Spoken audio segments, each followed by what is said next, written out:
The Pnyx Hill was the beating heart of ancient Athenian democracy, where the People's Assembly gathered to debate and decide the fate of the city-state. Imagine the buzz of excitement as thousands of citizens packed the amphitheater, ready to have their voices heard.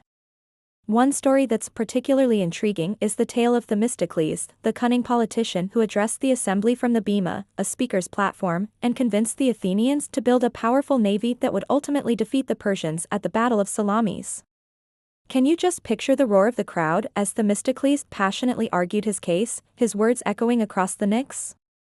And then there's Demosthenes, the legendary orator who delivered his famous Philippics from the same bema, warning the Athenians about the growing threat of Philip of Macedon.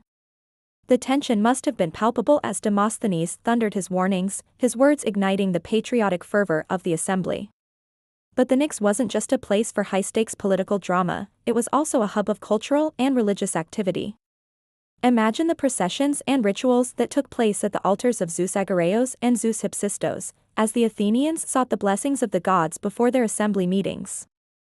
And let's not forget the sundial of the astronomer Meton, which must have been a source of fascination and wonder for the citizens gathered on the Pnyx. Can you just picture them watching the shadow creep across the dial, keeping time as they debated the issues of the day? The Pnyx was truly the beating heart of ancient Athenian democracy, a place where the people's voices echoed through the ages. It's a shame that it was eventually abandoned in favor of the more comfortable theater of Dionysus, but the legacy of the Pnyx lives on as a testament to the power of the people to shape their own destiny.